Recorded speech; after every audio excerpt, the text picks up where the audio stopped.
Hello, welcome to Miniature Realms. My name's Stuart. Thick and fast after the Dwarf Mountain Holds release, we have a second wave going up for pre-order very soon. And then we also have some terrain going up for pre-order. And now today we have the announcement of Warriors of Chaos for Warhammer the Old World. Are things finally picking up in pace? Has the game turned a corner?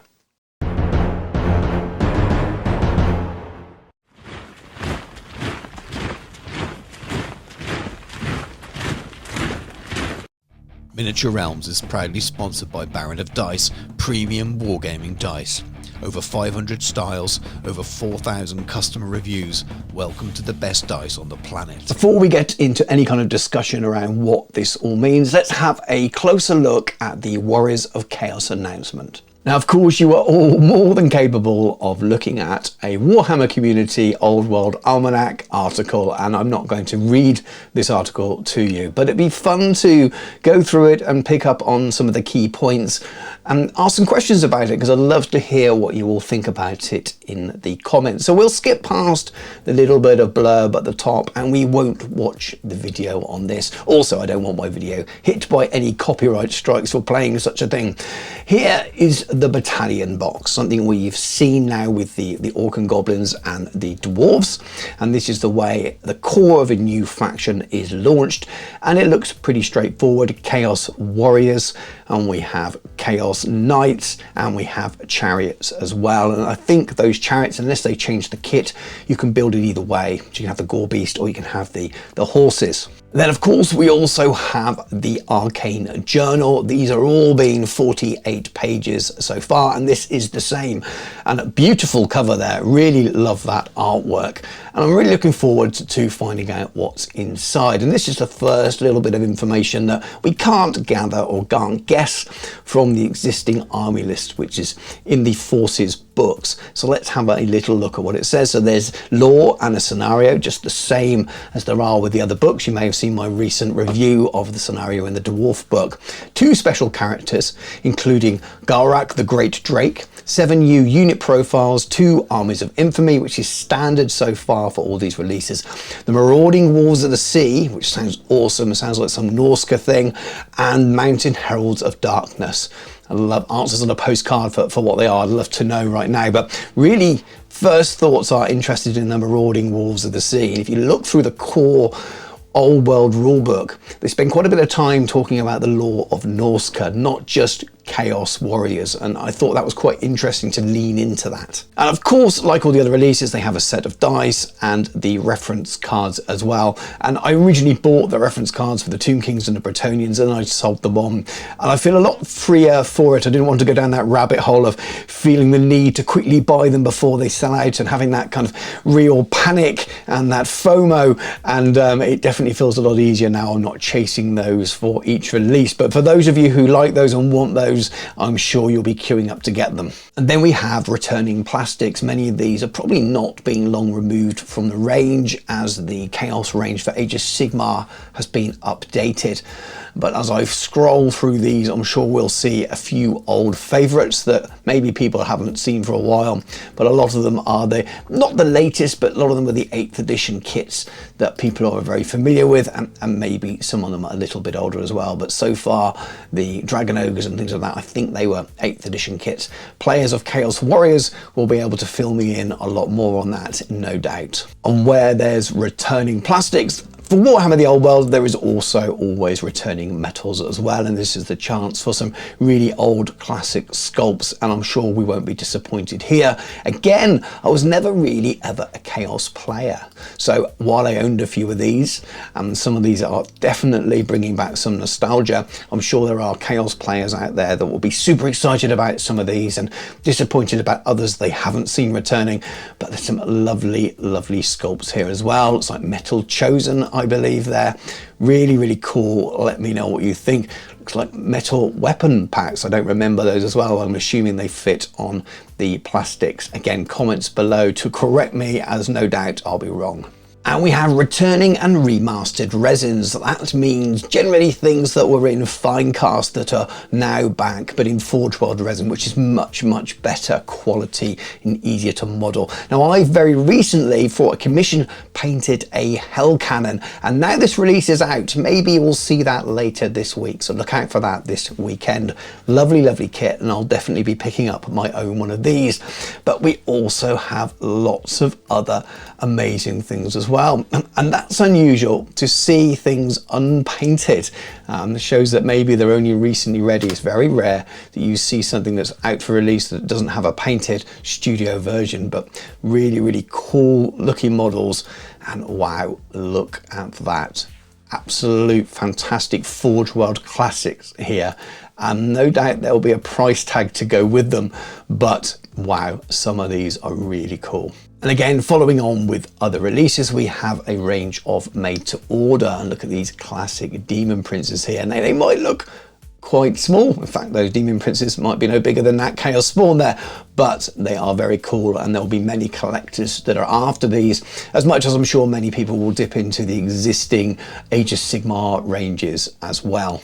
And then we have Wave 2, and it's really nice that they've shown in this article what's coming in Wave 2, and really helps you know what's coming, but to plan your purchases and things as well. So that core battalion box to start you off, you get your Warriors of Chaos, but you know that later on the additional things you're going to need, especially if you want to use those armies of infamy, they're coming later. And here are the classic plastic Marauders, and then we have Marauder Horse as well. I do like those models, very, very cool. They still stand up very well, even though the newer Dark Oath stuff is also super cool as well.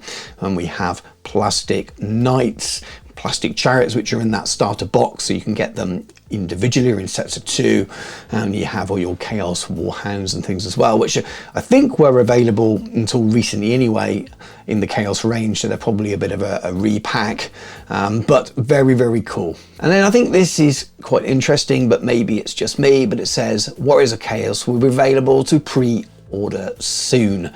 Now, I know it's been slightly different for all the other announcements. They've been at cons and things like that, so the gap has been a little bit longer, and AOS got in the way of the Dwarves, I think. But soon, to me, doesn't say 12 weeks or longer. That says maybe, just maybe, we will see these a little bit sooner. I think for old world players, all that's pretty exciting. That's quite a lot of stuff over 2 waves that will deliver you your Warriors of Chaos army in many respects, including some really cool older miniatures, especially some of that old Forge World stuff. Something I think is a little bit striking, and I'm sure this will be the thing that's picked up. The most negative amongst the community will really hammer this. There's a line in there that basically says, while there's a new special character in the Arcane Journal, there are no new miniatures at all for this release, which is a little bit odd. We've seen new miniatures for the 4 factions that have been released so far, multiple in some cases, and I'm not quite sure why that is. Maybe there's a story behind that. Maybe it's because there's been a delay to it. They can't do it right now, but maybe we'll get something that's a little bit surprising later on, but nothing in these first 2 waves is what it says. So that's a little bit strange, a little bit of a shame. It does feel like there's a little bit of a hole there if you want to build your old world army from purely Games Workshop old world releases, so not using stuff from AOS or from other manufacturers, 3D prints or any of those things. If you want to build purely from their old world branded range, you haven't got a lot of choice there for making your characters. You can do, there's enough, but everyone's going to have the same. The range is quite small. So that's really interesting. If you flip a coin to that and the other side, I wonder how many people will be super, super worried about that. They'll be looking at the Dark Oath ranges, they'll be looking at the Warriors of Chaos ranges for Age of Sigmar, which are absolutely fantastic. I have a 2,000 point Warriors of Chaos army, fully built and half painted. It was part of a painting video, and I will finish that now and bring that out soon, and showing you how you can build a Warriors of Chaos army using purely Age of Sigmar miniatures. And I will pick some of the nice cool stuff from that range probably and add to my force, and it'll be fun making that video. But it does show that you can make your army purely from Age of Sigmar miniatures. Some of it's a little bit hard to rank up. The increased base sizes helped a little bit, but those new Age of Sigmar Knights, I had to number the bases, put it that way, but they did fit on there. But in terms of lack of characters, as I said, it doesn't worry me because I think there's enough available to buy from Games Workshop, but just not from that old world range. and there's enough from other places as well. So it's strange. I'm sure there's a story behind it. I'm sure that'll be the negative that people pick up on. But all in all, I think there's an easy way around it. And maybe they just realise that people are going to be dipping into that Age of Sigmar range. And we have to cut a corner somewhere. That's the way to do it. It's probably not that. Who knows?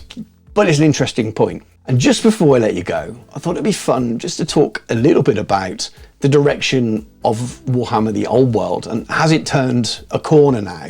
I made a note in my little notes I keep on my phone for video topics over the weekend, because I felt there was something different. I felt the community was suddenly more positive again, and it's amazing what a release like the Dwarfs do for that.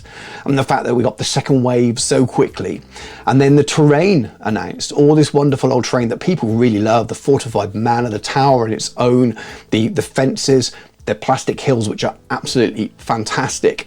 Those things really got people excited, and to find out that they're going to be mainline items as well, not just back from made to order for a short period, they're regular stock items, means they're not going anywhere. I mean, that's more terrain than there is on the Age of Sigmar part of the website now. It's crazy how little terrain you can buy from Games Workshop these days. But like I said, I feel there's a change in the community. I think the community's actually handled it very, very well. I did a video about how I thought the game had gone after the 6 month review. And some people were rightly annoyed that we still hadn't had dwarves and things were slowing. But equally, so many people were just happy that we've got the game, happy that we had all the army lists. And yes, they were going to go and spend their money elsewhere or print their armies and proxy or just wait.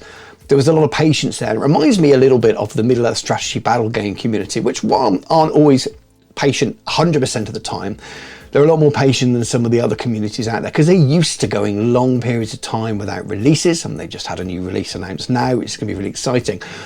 But they're used to it. They went years without anything. They thought their game was dead, and they survived as a community. And I started to see sort of green shoots of that in the old world community with, well, we've got our dwarves now. Great, we've got 4 factions. Things are okay, we've got all our army lists. And then the terrain came along, and now we've had this announcement. And I don't know, I still think this is going to be soon. I think we're going to see these go to pre-order in the next 6 weeks or so. It feels like they won't be hanging around with this. And then suddenly, we're on a 5th faction, and maybe we'll get another one before the end of the year. If we end up with 6 factions and all that terrain in the first year, wow, that's loads and loads of models and loads of plastics. And I think that's a really good place for the game to be in. From that doom and gloom of a couple of weeks back where people were wondering, why are the dwarves not here? And partly as a dwarf player, I probably felt that more, but it felt like the game was dragging. And so quickly, just a couple of releases that are quick back-to-back, second waves coming quickly, that orc model coming. I might be wrong, but I think everything that's been announced and shown for dwarves and for orcs and goblins and for Bretonnians and Tomb Kings have now gone on sale or going up for pre-order this coming weekend. And I looked at the website the other day, in the UK at least, 90% of the stuff was available again as well. That's Brett and Tomb King's starter sets, all the plastics were there.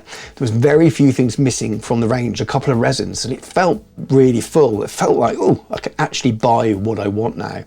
And it'll be really interesting to see whether that's the same for this. The dwarves went out quickly, but it came back into stock quickly. Anyway, I'm going to ramble there.